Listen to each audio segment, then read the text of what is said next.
Have you ever wondered what goes on behind the scenes when it comes to NIL negotiations and the decisions that players have to make for their futures? How about what coaches deal with on a day in, day out basis when it comes to talent retention and talent acquisition?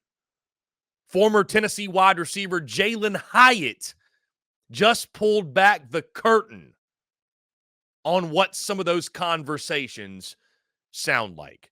Hello, everyone. I'm Chris Phillips of SEC Unfiltered. Appreciate each and every single one of you tuning in. Be sure to hit that like and subscribe button on YouTube. Hit that bell icon as well so you get notifications of when we go live and when we drop new video content, which is each and every single day, guys. Also, subscribe to the podcast on Spotify, iTunes, Google Podcasts, wherever you get your podcasts. You can also check us out, of course, on social media. Give us a follow on X, Facebook, Instagram, TikTok, wherever you get your content, we are there. And of course, guys, check out secunfiltered.com for all the latest and happenings with SECU. Guys, really interesting clip coming out via our friend Trey Wallace. Trey Wallace of Outkick. He's a senior college sports writer for Outkick the Show, etc. This coming out, we're going to share this video here, guys, if you're watching on YouTube. Former Tennessee wide receiver Jalin Hyatt discussed the negotiations with Collective about a potential return for another season before declaring for the NFL. Of course, this is former Tennessee Volunteers wide receiver Jalin Hyatt. Mentions the money having to be spread to potential transfers and Nico, Tennessee's quarterback. This was a conversation had with Chad Withrow, who's actually a friend of this show, and Jonathan Hutton. So let's get the video pulled up here, guys. You're going to hear this conversation as Jalin Hyatt shed some light on what the conversations are like when it comes to NIL and the potential of weighing the NFL draft versus returning to school. Where, just talking with my agent, obviously, we had a good feeling of, myself getting drafted. Right. And, yeah. When you get drafted, you got to look at things like, okay, you get drafted, let's say second, third, fourth, whatever it is. What money You're slotted, right? You know what you're going to make. Yeah.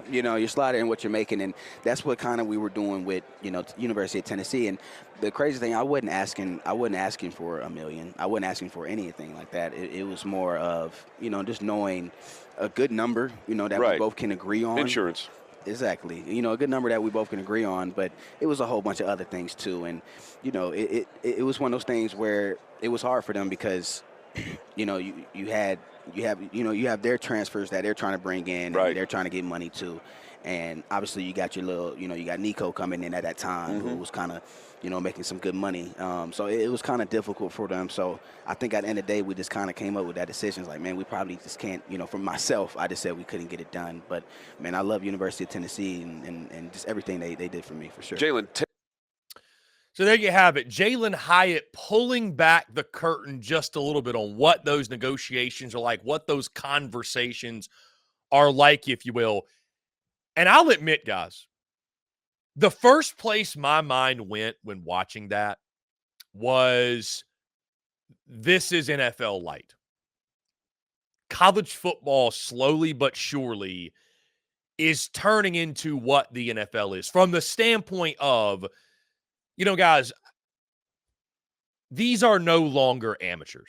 Amateurism is officially completely dead. And that might sound like the most obvious statement ever, but amateurism is dead. And you can love the new direction of college football. You can hate the new direction of college football. But this is the direction, whether you like it or not. Guys are getting paid. They're getting paid well. And when you're a guy like Jalin Hyatt and you're going to get a nice payday in the NFL, you weigh your options. And so this is what coaches are dealing with. This is what schools are dealing with. And this is what it takes to bring in talent and to keep talent on your roster. This is what it takes, flat out.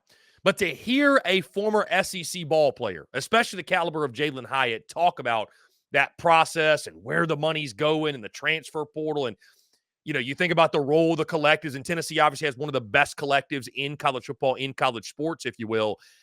It's a fascinating conversation. The other thing I thought when I watched this is you think about the resources Tennessee has. Again, one of the best NIL collectives in all of college athletics. It makes it wildly impressive what teams like Ole Miss, Georgia, there's some others as well, what they're doing in regards to talent acquisition and talent retention. Retention's the big one, right? Because when you got these schools like Tennessee, like Georgia, like some others that are willing to open the checkbook, like an LSU, right? They've got money. Their collectives, they're not hurting for money. Texas, they're not hurting in the slightest. To be able to hold on to your roster for the most part, to be able to hold on to your roster, keep guys happy, keep them, I was about to say employed, dare I say that? Keep them enrolled at your school. I think it's wildly impressive what those teams are able to do. And unfortunately, guys, I think this shines a light on these types of conversations and these types of negotiations. Guys, I don't care who it is. If you think your favorite player is loyal to your program, and there's going to be some out there and say, well, my favorite player, this guy would never do this guy would never do that. Every single one of these players has a price. Every single one of them.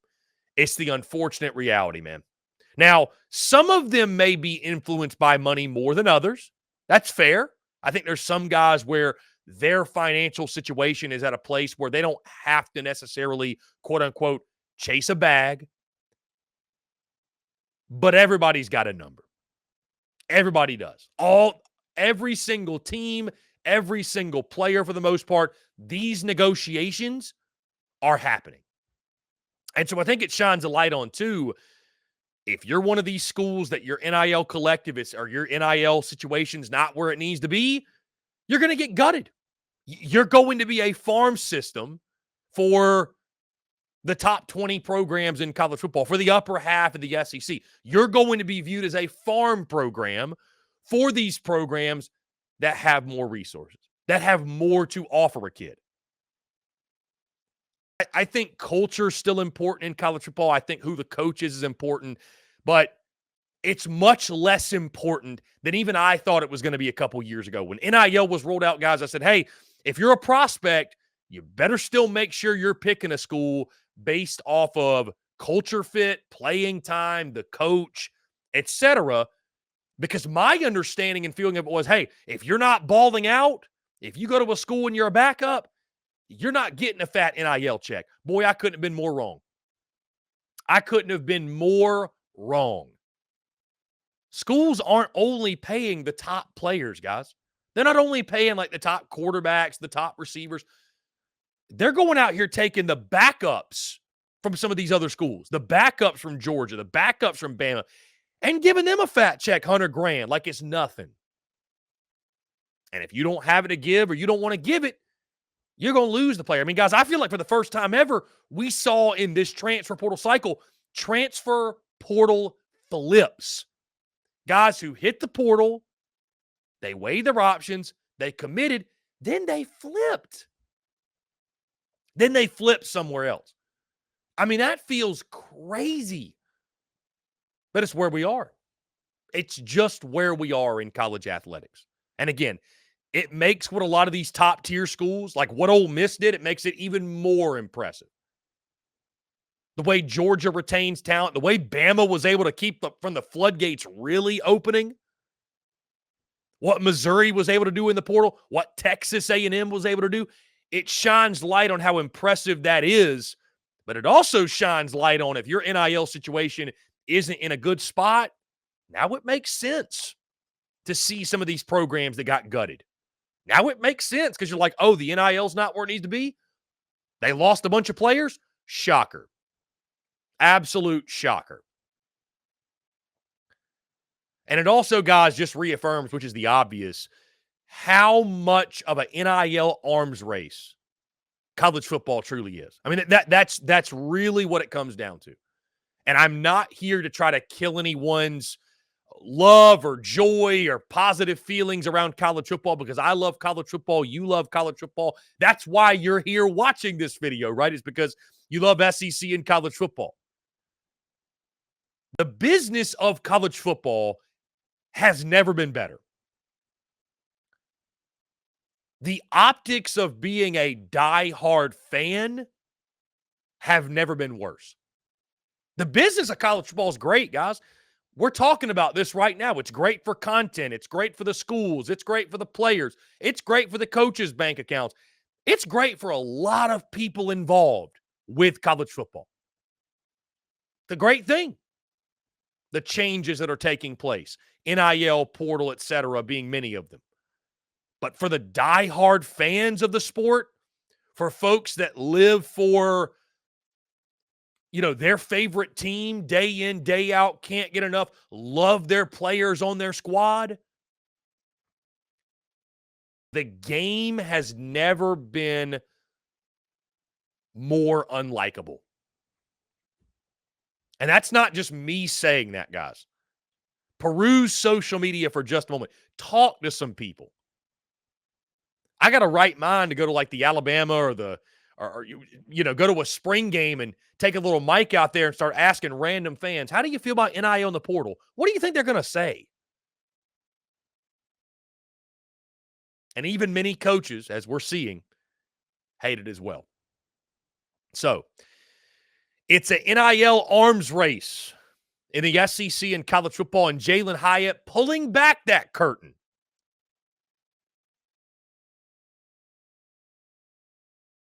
What's next? What's next for the sport we love so dearly? How does NIL and transfer portal, how do those things continue to evolve? And will the rich continue to get richer? The poor continue to get poorer? Or does a seismic shift happen in the years to come?